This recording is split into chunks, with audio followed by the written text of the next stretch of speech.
Hi, I'm Michael N. Valterra of SeattleMoneyCoach.com, and I'm a financial coach and a writer and a speaker. And I want to do another video on the recent ebook that I wrote on Lakshmi, the goddess of abundance. And here's the cover. This is just one image of Lakshmi. There's many images, obviously. I call this ebook the Yoga Goddess of Abundance, Lessons from Lakshmi. And Lakshmi is a very ancient goddess. She hails from India, and she's revered all over the world in not just Hinduism, but in Buddhism, and more and more as contemplative yoga spirituality has come to the West. Raja Yoga, as some people would name it. More and more of these ideas, including Lakshmi as this amazing goddess, is also coming to the West. I love writing about her because it's a way in to talking about the spirituality of money. Now, I know that not everyone is as familiar with this idea of talking about goddesses or the feminine face of God. So I want to just read this one paragraph I wrote. I said, why are we Westerners not as familiar as we could be with the idea of a goddess of abundance? One reason is that we tend to see money as the root of all evil. And while many of us no longer want to believe that money is evil, and yes, that is a biblical misquote, money is not the root of all evil. It's not what it says in the Bible. We nonetheless have not shifted to seeing money as a positive form of energy.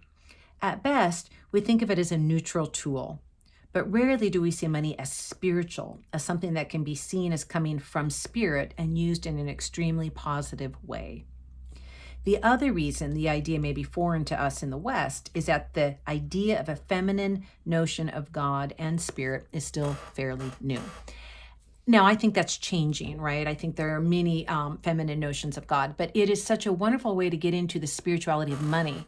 For example, in this ebook, I talk about the way to balance out giving and receiving.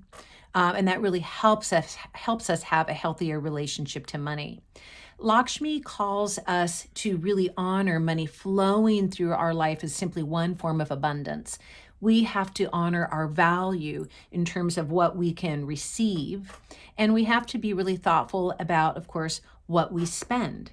So it's not just about what we earn or what we spend, but it's the entire relationship to money in this giving and receiving. I also talk in the ebook about how to clean up and have a more beautiful relationship to money. But, one of the things that I want to point out here is that money is very complicated because a lot of the issues in money can be internal, our personal psychology of money, and many are external, not of our making, from society. So this is partly why getting into the spirituality of money can be so helpful to look at healing this. When people only value the inner realm, the spiritual side of life, then sometimes they can fall into noble poverty. And I write about this in the ebook, and meaning that we can undersell ourselves because we feel that having money will make us somehow be a greedy person. So we can under-earn, we can underspend. Sometimes when people overly value the exterior, the material side of life, that can sometimes lead us to overspend or even over-earn. So, these are all different ideas that I explore, but really this is about being in a balanced relationship to money. Lakshmi and the energy of Lakshmi calls us to heal the split between spirit and matter, and between inner and outer. Money is divine energy, and so many of us crave having this positive relationship with money and feeling so good about our relationship to money. And Lakshmi is one way to help us tap into that feeling of abundance internally that, of course, we also want to manifest externally.